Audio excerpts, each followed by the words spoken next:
Graças a Deus. Pois bem, nós vamos então ler a Bíblia. Nesse momento foi citado Apocalipse capítulo 19, versículo 1 ao 7. E vamos ler com os irmãos, com a igreja nessa noite, parte da mensagem As Bodas do Cordeiro. Não sou muito bom de leitura, mas vou me esforçar.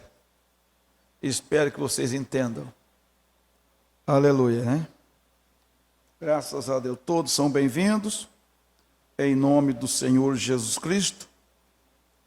Lembrando de que quem recebe um enviado, recebe aquele que o enviou, disse Jesus, né? Disse Jesus. Se você respeita o enviado, você está respeitando o governador, você está respeitando aquele que enviou. E assim sucessivamente. Na igreja é a mesma coisa. Não é verdade? Se você desrespeita um diácono, você está desrespeitando toda a igreja. Porque aquele homem foi votado para isso. Então, quando desrespeita um diácono, está desrespeitando toda a igreja. Quando desrespeita um auxiliar que foi nomeado, está ali, é um cargo de confiança do pastor, você está desrespeitando o pastor, representado naquela pessoa. E qualquer queixa deve ser trazido ao pastor e tomaremos as devidas, como que se fala? Já esqueci o termo. É a providência necessária, né? Quando desrespeita um membro do corpo de Cristo, desrespeita o corpo de Cristo. Não é verdade? Se você pisar no dedo de um irmão, você pisou no corpo dele. Porque isso aqui vai doer em todo o corpo, né? No dedo de uma irmã. Então são coisas dessa natureza, né? E o profeta falou isso: pisar no povo de Deus é pisar em Deus. Aí você veja que coisa complicada, né? Alguém se complica às vezes sem necessidade. Pisar em Deus. Aí você tem Atos 9, né? Atos 9, todo mundo conhece, que é a passagem de Paulo, né? Paulo perseguindo aquele povo, batendo naquele povo, chicoteando e fazendo tudo aquilo, aprendendo. E quando Jesus falou com ele disse: por que você está me perseguindo, Saulo? Aí Saulo disse: não, eu não estou perseguindo o Senhor. Quem é o Senhor? Eu sou Jesus, a quem você persegue. Porque ele estava naquele povo, né? Vamos ler então, amado. Graças a Deus. E depois destas coisas, ouvi no céu como que uma grande voz de uma grande multidão que dizia: Aleluia! Salvação e glória e honra e poder pertencem ao Senhor nosso Deus. Porque verdadeiros e justos são os seus juízos. Pois julgou a grande prostituta que havia corrompido a terra com a sua prostituição. E das mãos dela vingou o sangue dos seus servos. E outra vez disseram: Aleluia! E a fumaça dela sobe para todo sempre. E os 24 anciãos e os 4 animais prostraram-se e adoraram a Deus, assentado no trono, dizendo: Amém, Aleluia! E saiu uma voz do trono que dizia: Louvai o nosso Deus, vós todos os seus servos, e vós que o temeis, assim pequenos como grandes. E ouvi como que a voz de uma grande multidão, e como que a voz de muitas águas, e como que a voz de grandes trovões, que diziam: Aleluia! Pois já o Senhor Todo-Poderoso reina. Regozijemo-nos e alegremo-nos, e demos-lhe glória, porque vindas são as bodas do Cordeiro, e já sua esposa se aprontou. Amém.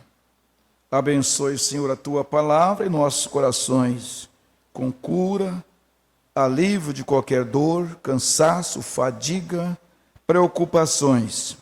Que a sua palavra possa nos encher de gozo de tal forma, Pai, que todas as demais coisas que não pertençam ao Senhor seja banido fora, em nome de Jesus Cristo. Amém. Podeis assentar, Deus abençoe. Vingou o sangue. Comentar um pouquinho sobre isso antes de passar para a leitura, porque às vezes há coisa que assusta a gente. E nós só cremos, como crente da mensagem, nós cremos nisso. Mas se você falar isso para qualquer religioso, eles vão te chamar de louco. Como, por exemplo, o profeta disse: o comunismo é uma ferramenta na mão de Deus. É loucura, não é? Para qualquer religioso que não tenha a revelação da mensagem do profeta. Dizer que o comunismo é uma ferramenta na mão de Deus e que Deus está mantendo ele, porque ele tem uma obra para eles fazer e só eles poderão fazer essa obra, então é loucura. Não é verdade? Quando todo mundo estremece e dizendo o comunismo, né? Nós não temos que temer. Antes da hora, nada acontece. Nada acontece. Mas o profeta chamou, ou Deus chamou Nabucodonosor, um ateu, né? De meu servo. Nabucodonosor foi chamado por Deus de meu servo. E que veio e levou toda a nação de Israel, que era o povo de Deus, escravo. Escravo. E Deus falou através do profeta Jeremias: olha, se vocês querem viver, renda-se a eles. Porém, se vocês resistirem, morrerão. E fica pensando, né? Jesus fala sobre isso aí, quando ele diz assim: aquele que quiser salvar a sua vida, o que vai acontecer? Né? Porém, aquele que perder por amor de mim, salvar-lá.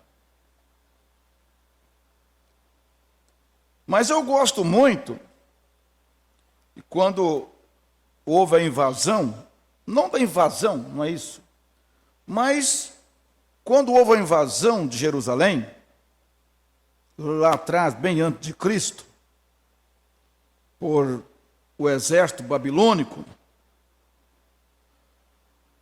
foi passada uma ordem de Nabucodonosor para o seu capitão-chefe. Disse assim: olha, lá em Jerusalém tem um homem lá.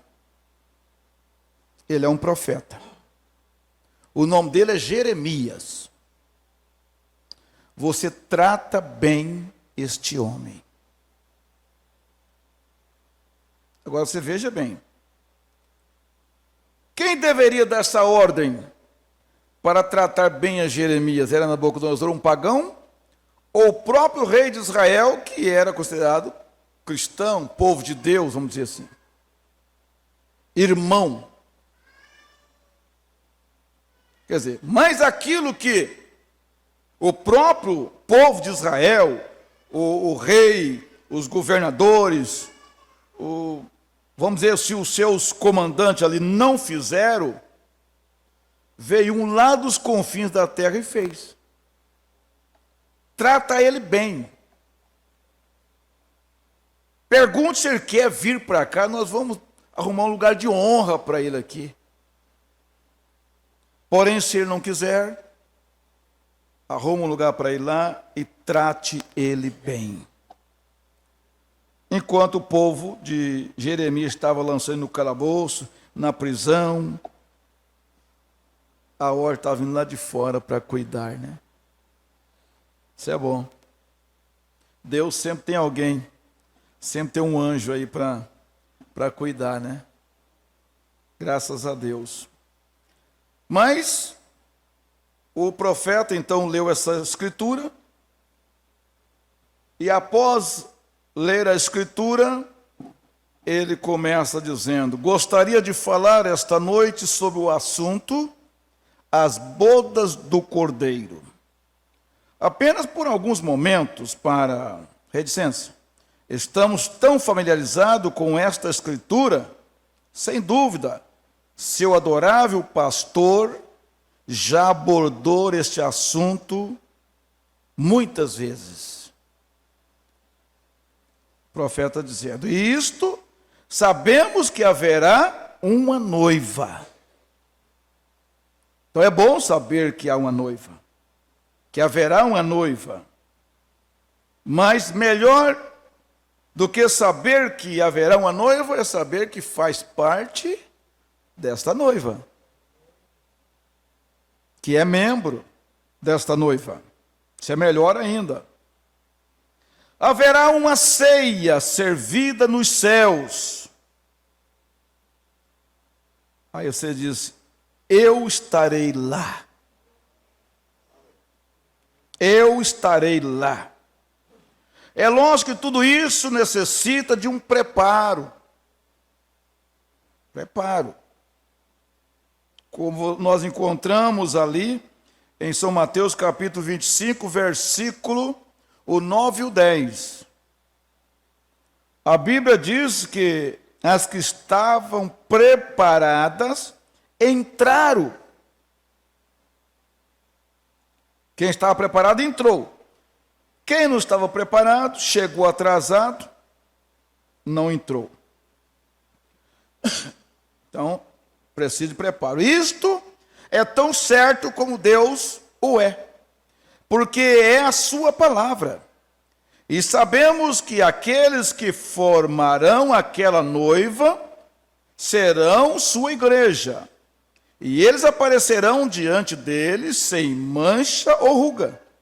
E eles têm o material na terra agora para se prepararem. Se você notar, está escrito: ela se aprontou. Então o material está aí para ela se preparar, né?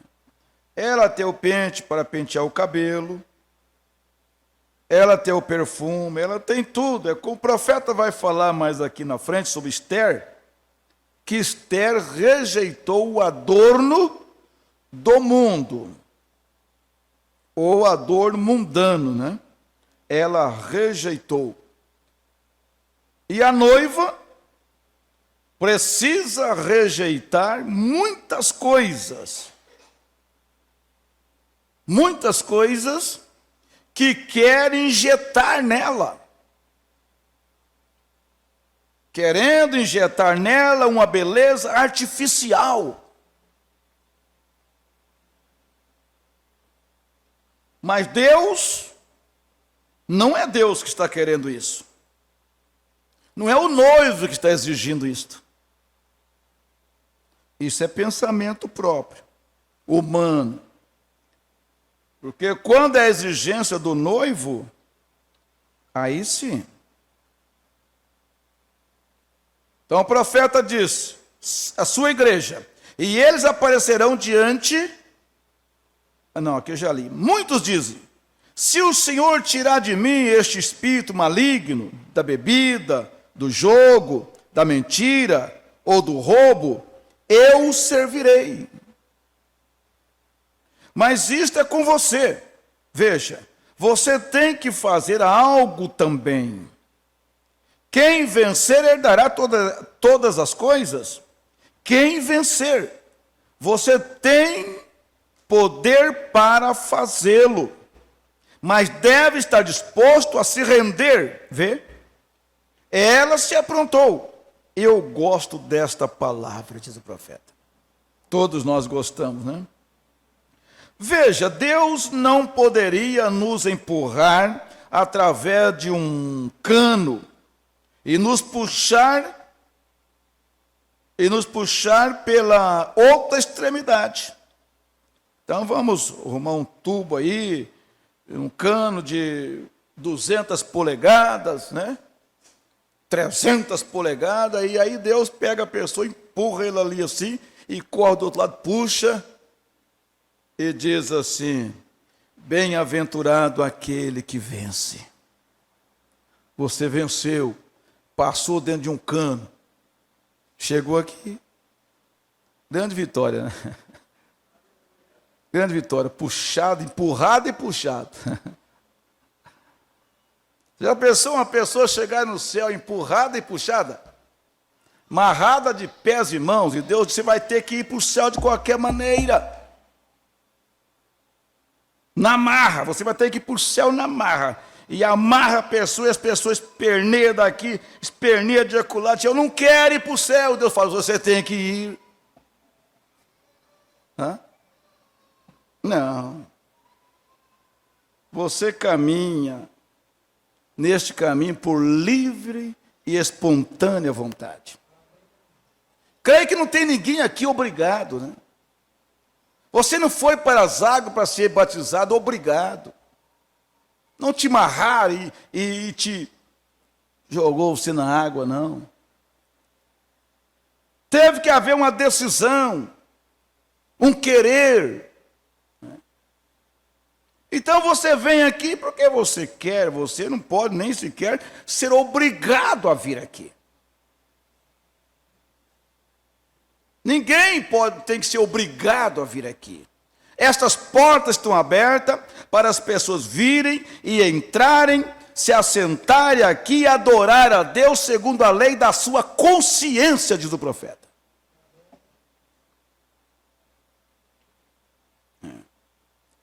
Tanto é que elas estão abertas lá, ó. Não fecha, né? Então ninguém está preso. Então Deus não faz isto.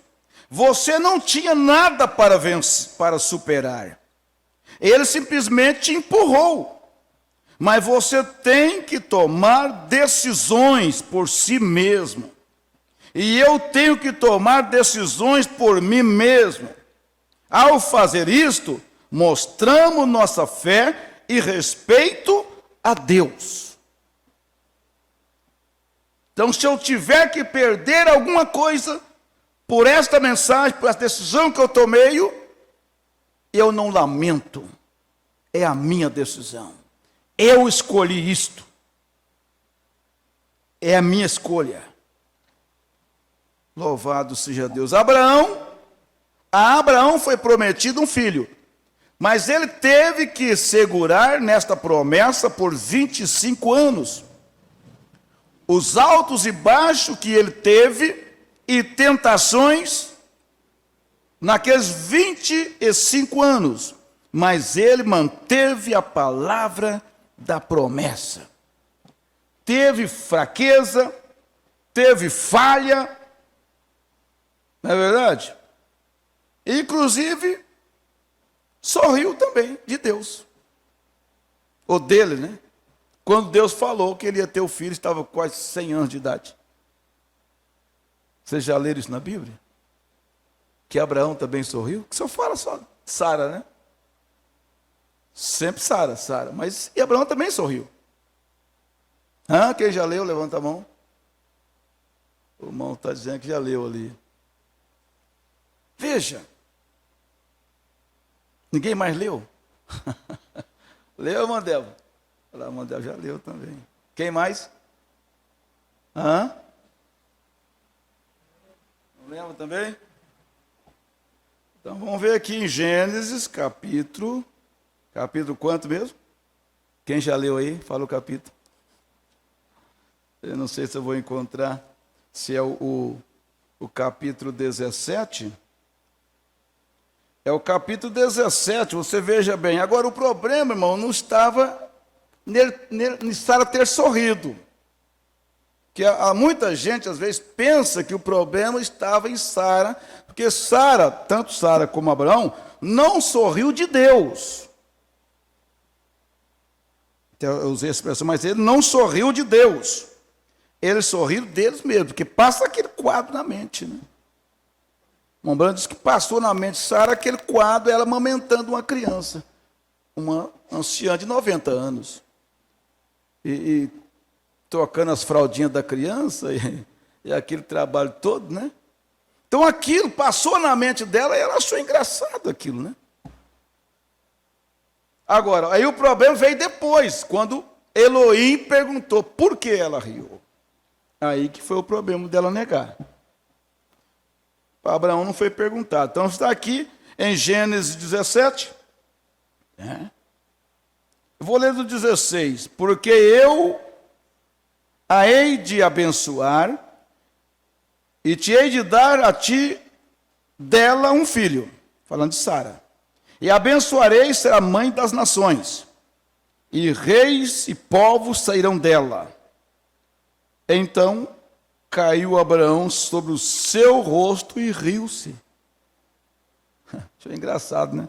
Porque ele estava também com 100 anos, Sarai também com 90, e ele então riu-se. E disse no seu coração: a um homem de 100 anos há de nascer um filho? E conceberá Sara na idade de 90 anos? Achou engraçado. Agora, vejamos aqui. Então ele segurou a promessa. Nós temos que segurar essa promessa. E a Israel foi prometido uma terra prometida. Mas eles tiveram que lutar por cada centímetro dela. Todo lugar que pisar a planta de vossos pés, vô-lo tenho dado, disse Deus a Josué. Estava tudo lá. A terra estava lá. Deus deu a eles, mas eles tiveram que lutar por ela. Você tem que lutar pela sua cura. Você tem que lutar pela sua felicidade. Você tem que lutar pela sua alegria. Então, às vezes, é nosso. Mas o inimigo toma posse disso, se aposta disto, e nós temos que lutar então contra ele para tomar o que é nosso de volta. Aquela terra de Canaã era de Israel, era de Abraão, Deus deu para ele. Se você segue, nós já falamos aqui, você vai ver lá que aquela terra foi dada a Abraão. Mas 400 anos que eles ficaram fora, gente, é muito tempo. A terra foi povoada por gentes estranhas. Por gente estranha. Invadiram a terra e povoaram lá. Edificaram, construíram. Edificaram cidade, tudo. Agora eles tiveram que tirar esse povo da terra. E Deus deu a eles a promessa, enviou anjo diante deles, mas eles tiveram que ir lá e tomar cada centímetro de chão daquela terra. Tiveram que tomar. Deus não deu de graça para eles. A salvação é de graça. Não, a salvação é pela graça. Pela graça sois salvos. Então você tem que lutar. Senão a Bíblia não ia dizer assim, aquele que vencer. Não estaria escrito na Bíblia.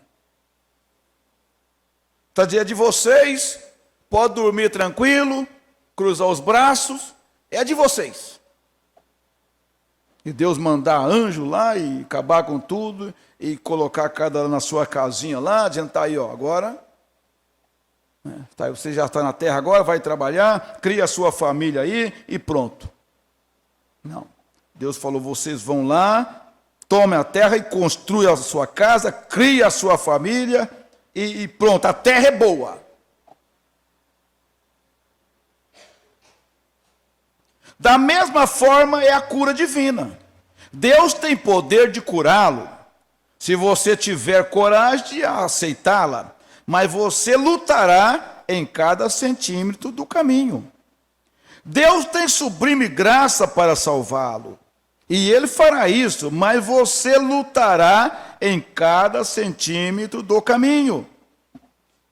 Eu estive atrás do púlpito por 31 anos. Cada centímetro disto tem sido uma luta, constantemente. Certamente que sim. E ele disse muitas vezes, ele pregando no púlpito e o diabo falando na sua mente. Quando ele chegava ali, ele disse, quando eu estava sobrevoando a cidade, e o avião preparando para pousar, o diabo já encontrava ele nos ares e dizia, você não vai ser bem aceito, esse povo não vai te receber.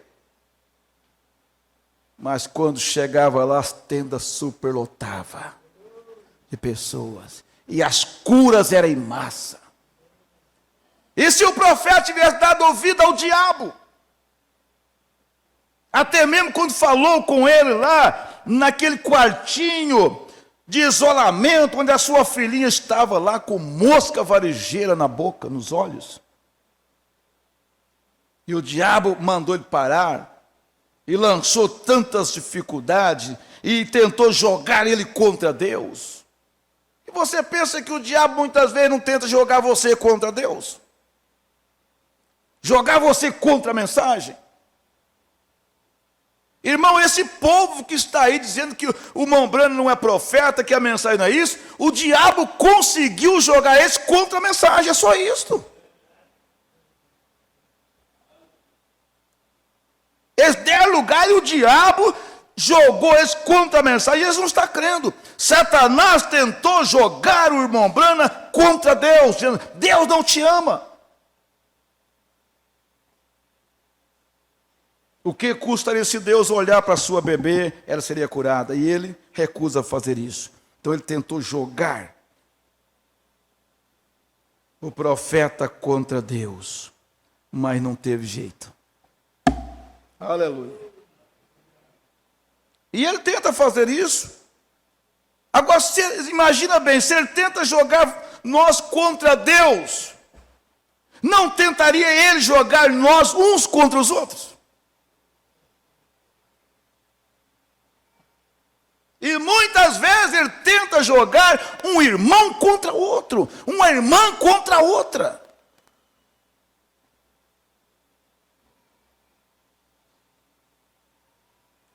Mas diz o profeta a mensagem, Cristo, mistério de Deus revelado. Quando isso acontecer, una-se mais, não creia no diabo.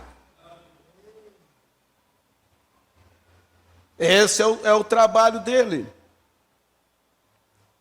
31 anos. Mas devemos lutar se quisermos reinar.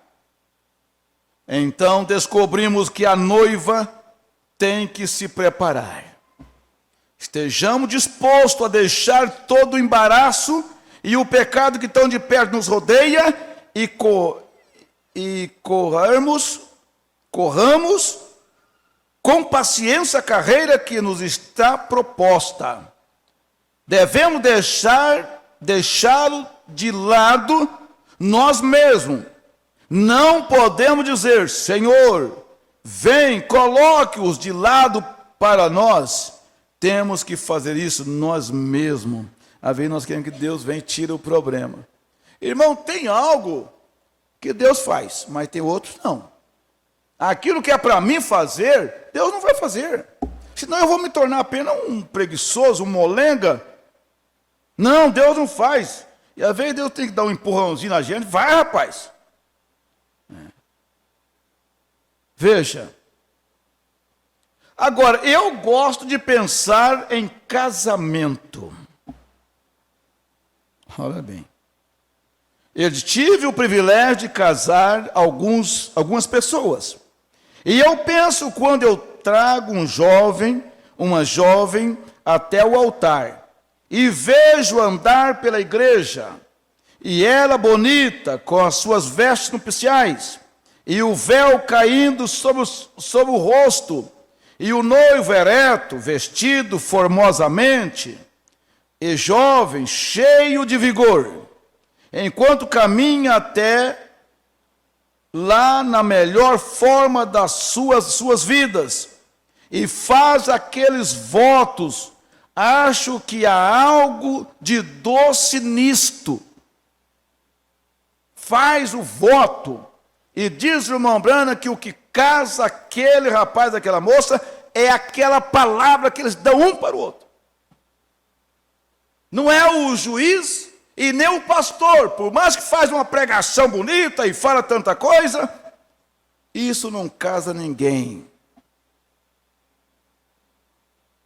Mas o que casa do profeta é a palavra, de um para o outro. É o compromisso assumido, é a decisão. Louvado seja Deus. Aí ele continua dizendo, veja bem, faz aquele voto, acho que há algo de doce nisto, há algo sagrado, porque isto me lembra que haverá outro grande casamento algum dia, quando a noiva de Cristo vier andando pelos corredores da glória, dos céus, né? Então, aí há o casamento natural, aqui, e há o casamento de Cristo com a igreja, que vai acontecer lá em cima. Ela encontrará nos ares. Sim, ele deu a palavra, e ela deu a palavra para ele. O noivo terá tudo pronto. Haverá um casamento e uma ceia. Como gostamos de pensar em sentar um ao lado do outro na mesa, apertar as mãos um do outro, e lágrimas escorrendo pelos nossos rostos, e pense, ele virá, enxugará todas as lágrimas de nossos olhos e dirá, não chore, está tudo acabado agora, entra no gozo do Senhor, que foi preparado para você desde a fundação do mundo. Ó irmão, isso nos fará amar mais uns aos outros. Quando descobrirmos o que Deus fez para nós, não agora, não foi hoje, não foi o ano passado, não, foi desde a fundação do mundo. Que Deus vem preparando isso. Agora imagina que festa é esta. Quanto tempo. Aí ele diz, eu tenho um bom amigo em Louisville, que era um ministro da igreja de Cristo, e veio receber o Espírito Santo, e pastoreia uma das maiores igrejas de Louisville, em Louisville, a igreja Porta Aberta. E ele tem sido um amigo muito precioso para mim. E alguns dias atrás eu estava na rua, e eu o ouvi descendo a rua, e eu sempre o amei, e ele me amou. Mas um dia ele fez uma operação, e estava sangrando muito, né? Ali na garganta, e eles levaram para o hospital São José, e disseram que ele estava morrendo, e a senhora me ligou e disse, o doutor, eu ainda não o conhecia, mas sabia que havia uma grande igreja Porta Aberta, e disse, ele está morrendo, e os médicos lhe deram injeções e tudo mais, e eles colocaram pontos, e ele está constantemente com hemorragia, e eles não podem parar o sangue dele não vai coagular, e você sabe, parar o sangramento, e diz, eles têm um missionário lá, eles querem que você venha orar por ele. Aí você veja, o nosso profeta, nós admiramos, nunca foi um exibicionista, né? Não, ele, às vezes Deus tinha quase que empurrar ele para fazer as coisas. Na sua maneira humilde. E aí chamaram ele, e ele, missionário, é uma grande igreja, todos PhD, LLD, isso e aquilo lá, e homens letrados, doutorados, né? Então, aí o coitado do profeta ficou até meio constrangido de ir. E ele diz assim, bem, eu tinha ouvido falar do doutor, então eu meio que estava um pouco relutante, mas fui até lá. E quando olhei no quarto do hospital, que estava pelo vidro assim, né, na porta, ele diz, quando entrei no hospital, havia missionário, grandes ministros, todos ali chorando e orando, e eu pensei, oh, que coisa, uma coisinha como eu, um pequeno santo rolador entrar aí, é melhor eu ficar aqui fora. Então fiquei atrás da máquina de Coca-Cola, no corredor, e eu orei a Deus para parar o sangue pelo irmão. Dei meia volta e saí. Foi embora. Tinha acabado de chegar em casa, uns 15 minutos, o telefone tocou novamente, querendo saber por que da minha demora, que eu não tinha ido. E eu disse, eu fui, mas havia tantos lá, e eu simplesmente não senti de entrar. Talvez, veja, tantos grandes ministros ali. O que eu vou fazer no meio desses homens, né? Grandes homens. Quando você tem que chegar lá, né? Você fica constrangido, meu Deus, o que eu vou fazer aí, né? Só o doutor, né? A gente fica meio receoso, né? Um dia a irmã chamou para ir orar por eles, no 50 anos de bodas de ouro, né? Aí fica pensando, meu Deus, os filhos, a maioria, tudo doutor. Mas doutor, não estou falando de pessoa que faz bacharel em direito aí, né? A pessoa vai ali, faz uma faculdade ali de direito e já põe lá doutor, né? Faz outra de faculdade de medicina e já põe doutor. Não, eles não são doutor. É médico. Né? Médico. É advogado. Não doutor.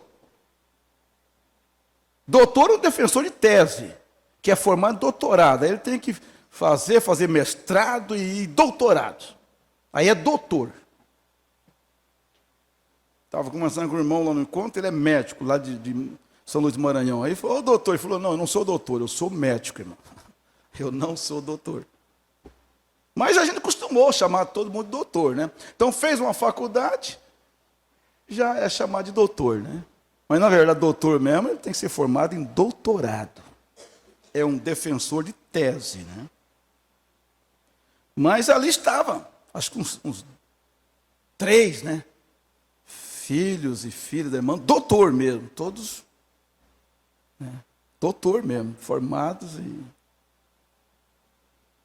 Mas você pode falar uma palavra para ele, dali ele escreve uma redação e...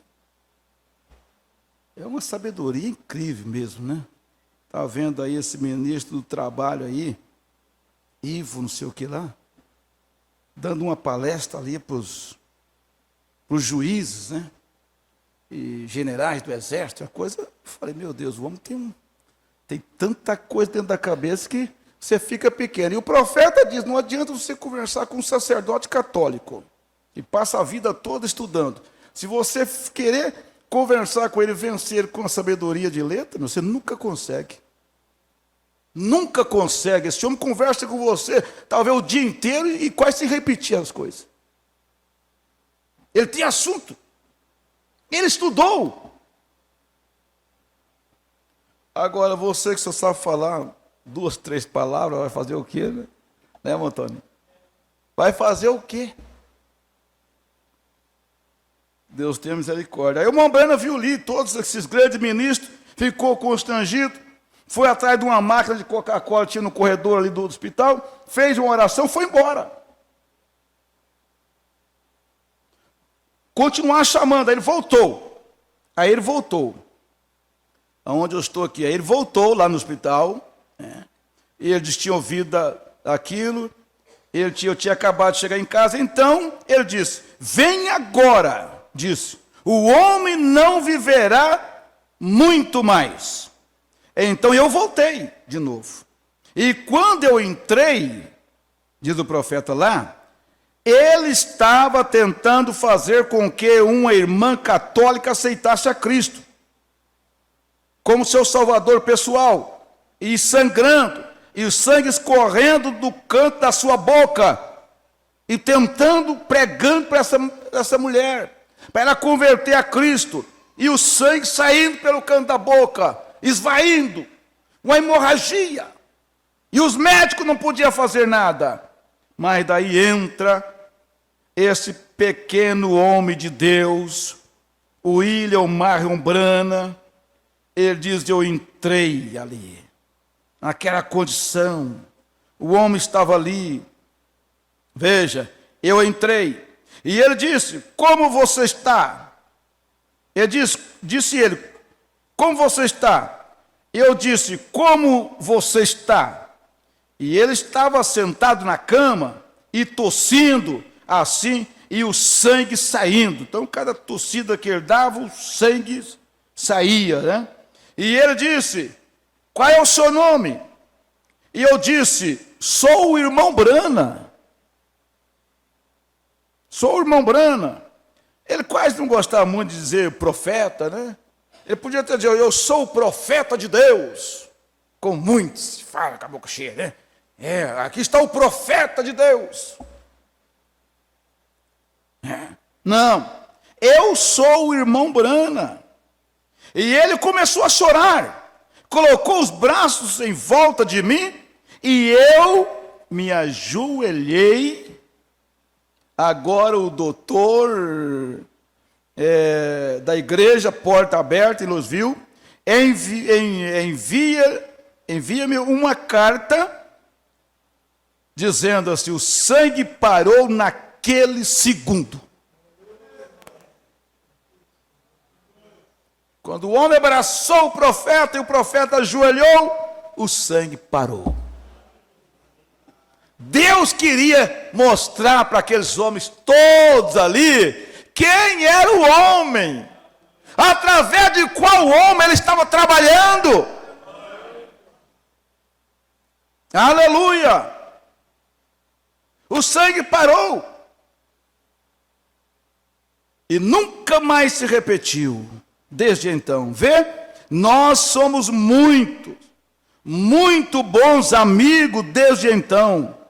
E no outro dia eu encontrei e ele disse, Sr. Smith, muitos de vocês conhecem o irmão Smith, ele é um grande missionário, e ele vem à casa do irmão, porque ele gosta muito dele. E ele disse, irmão, você sabe, ele disse, algo sobre a sua esposa. E ele disse, quando eu me casei, disse, eu senti que, bem, se eu cometer um erro, eu posso conseguir outra, porque ele era jovem. Mas disse, depois que vem as crianças, disse, então fica meio difícil ficar sem ela. Então, quando você tem cerca de 50 anos, você simplesmente não pode ficar sem ela. Conforme você envelhece. Ora, você você se sente assim. Eu disse, acho que está certo.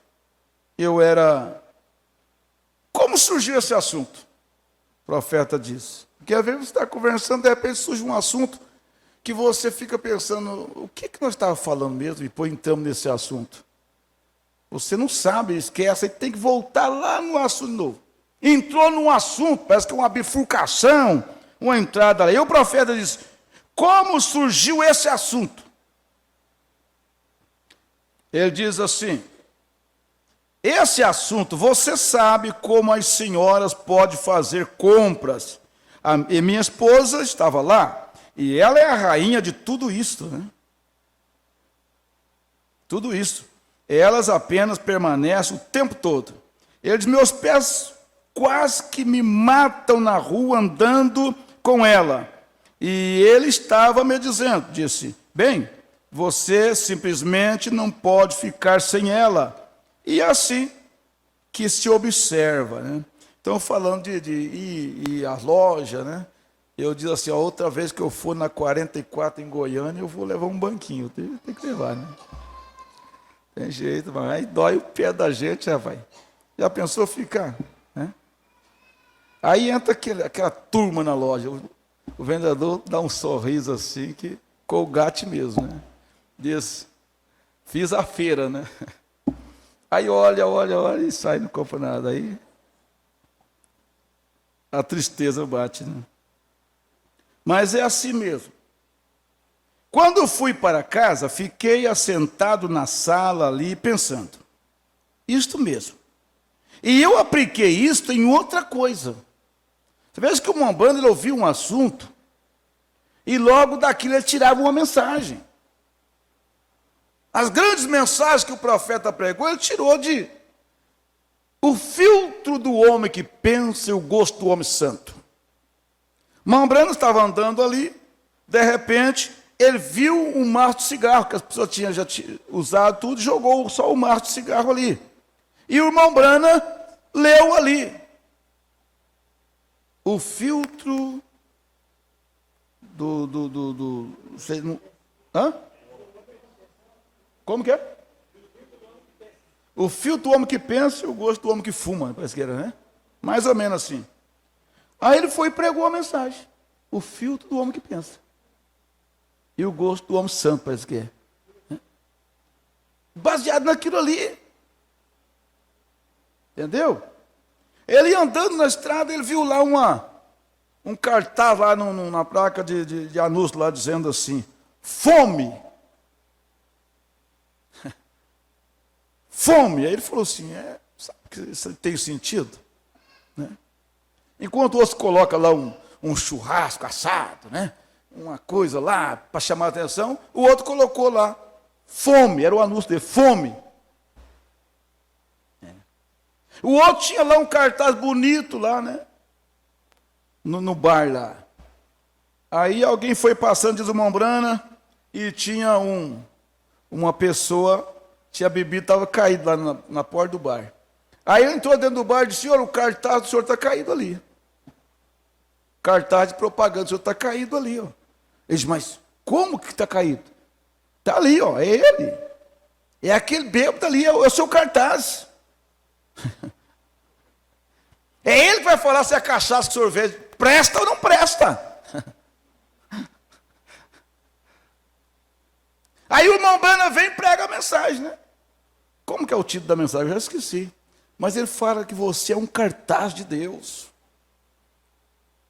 Você está divulgando isto. Você é um cartaz. Aonde você vai, de propaganda do Evangelho. De que o Evangelho muda a vida, converte os pecadores. Então, nosso profeta é demais, irmão. Esse homem é só Deus mesmo, né? Que Deus usou ele, foi algo muito, muito especial. Aí ele diz assim, ó, sabe que está certo? E eu apliquei essa outra coisa. Você sabe, eu já vou encerrar com esse parágrafo aqui, irmão. Não tem como ir mais longe aqui, né? Você sabe, quando eu me converti pela primeira vez, me tornei um pregador missionário batista. eu pensava, se uma pessoa não era batista, ela simplesmente não era salva. Isto é tudo. E coloquei uma Bíblia debaixo do braço e pensei que o Senhor me chamou para fazer todos batistas. Olha bem. E todo mundo não acreditava exatamente como os batistas acreditavam. Eles nem pareciam. Veja bem, apareciam. Com o passar dos dias, pensei que tinha que fazer todo o trabalho sozinho. E eu notei outro irmão que tinha uma igreja, um pastor, e ele também tinha dificuldade, tanto quanto eu.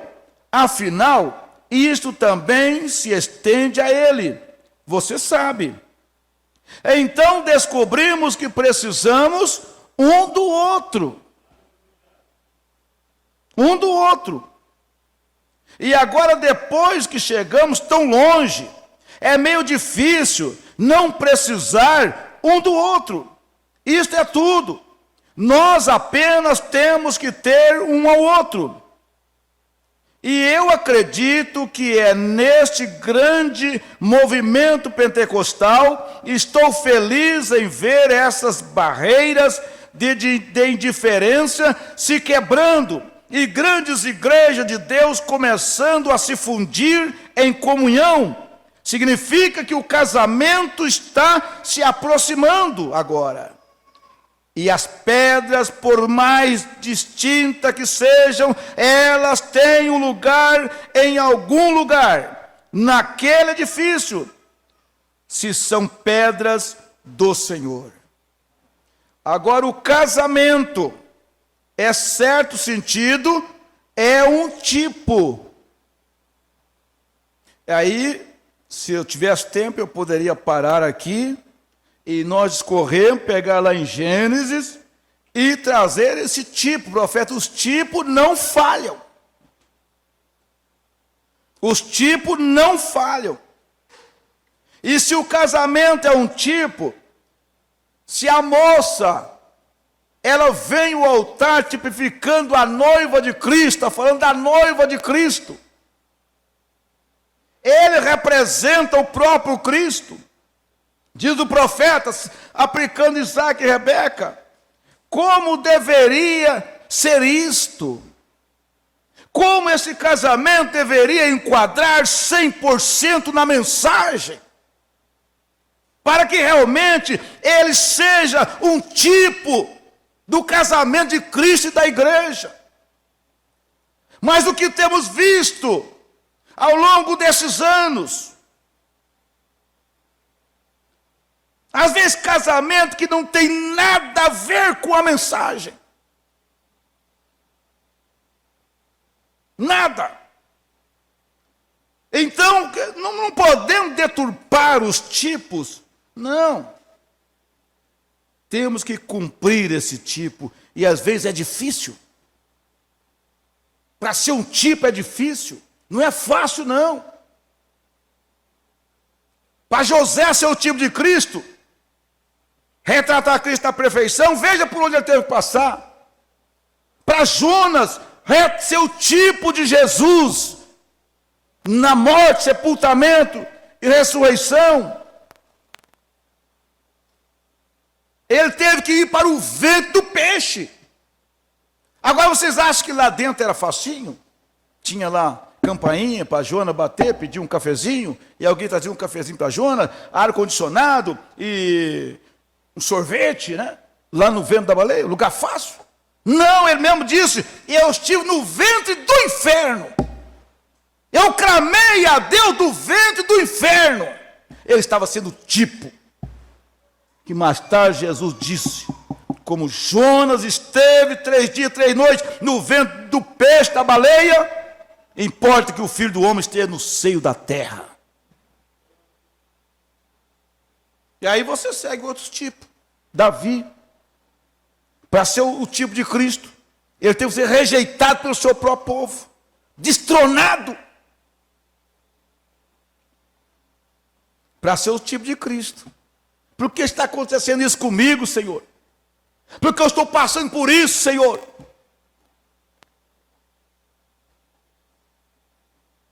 Mas é as coisas, irmão. Então que Deus nos ajude.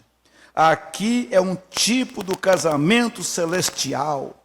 Agora vejamos isto apenas por alguns momentos para descrevê-lo por um momento. Deus nos ajude, vamos ficar de pé.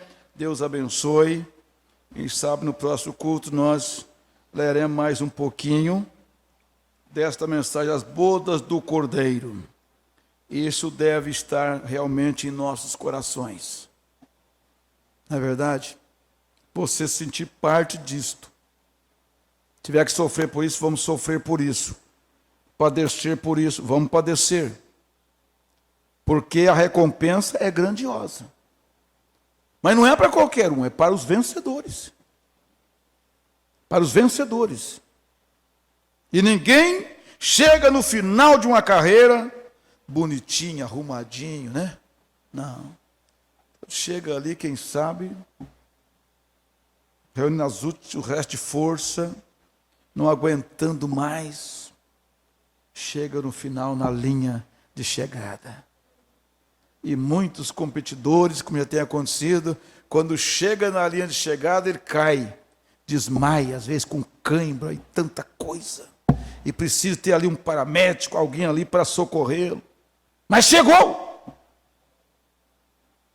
Agora para frente é só recuperar do trauma da viagem, da corrida, de toda a dificuldade. Cheguei. Então, quando chegarmos lá, vai haver choro por causa disso. Né? Como foi que eu cheguei aqui? Só você sabe, você terá uma história. E eu quero ter uma história para contar. Eu quero ter alguma coisa para falar. Quando o irmão chegar para mim lá e perguntar, como foi, irmão? Aí o profeta vai dizer, irmão, eu estava abrindo uma lata de sardinha, cortei o dedo, mas doeu, hein? Né? É isso? Cortar a mão em lata de sardinha? O outro diz assim, como foi, irmão, lá? Ele falou, irmão, eu estava sentado na mesa, tinha um copo d'água na minha frente, e eu cochilei e caí com o nariz dentro do copo d'água. Por pouco me afoguei. Mas me deu um desespero. Que história sem graça, né? Que história sem graça. Não. Senhor Deus, eu creio que nós poderemos falar das tentações que superamos, ó Pai, nesses dias tão difíceis da vida que nós vivemos. Agradecemos pela mensagem do Senhor dada a nós, Pai, porque é a mensagem que muitas vezes nos exorta, nos corrige, mas também nos fortalece, Pai, nos dá equilíbrio diante das situações e força para superar os obstáculos, ó Deus, que é colocado no nosso caminho, muitas vezes, no intuito de fazer-nos parar, ó Pai. Mas o Senhor nos capacita, e nós superamos tudo, passamos por cima de uns, por baixo de outros, e assim nós seguimos como na maré do mar, ó Pai. Aleluia! O profeta disse, se a montanha for muito alta, que eu larga, que não dá para passar por cima. Ó Deus, vou dar volta por ela, mas o Senhor providenciará um meio para superarmos aquilo, Senhor, porque nós estamos sob o teu comando, sob a tua ordem. Abençoa meus irmãos e irmãs, ao retornar para suas casas, que a alegria possa cada vez mais ir, ó Deus, aumentando em seus corações, e quando chegarem em suas casas, eles possam falar disso, assentado na sua casa, deitando, ó Pai, levantando, falar dessas bodas do Cordeiro, que está tão próxima, em nome do Senhor Jesus Cristo. Aleluia. Graças a Deus, glorifica o Senhor nesta hora, aleluia, Ele te fez participante de tudo isso, Graças a Deus. Deus os abençoe, meus irmãos. Quarta-feira, oração, 7h30 da noite, 7h20, né? Aqui. E vem orar, venha preparar. Amém? Deus abençoe o irmão Fernando, né? Sempre dá um aperto de mão nele, né, irmã Lalinha, né? Deus abençoe vocês, né? Irmão Ares aí está cuidando bem de vocês, né? Está cuidando bem? Então tá bom. Então já tem um voto aí, ó. É, irmão? Deus abençoe vocês. Vamos nos despedir. Que a graça de nosso Senhor Jesus Cristo, o grande amor de Deus, a comunhão do Espírito Santo, reine em cada coração, hoje e sempre. Porque o Senhor é a força da nossa vida. Amém. Abençoe uns aos outros e até nos encontrarmos outra vez, se Deus quiser.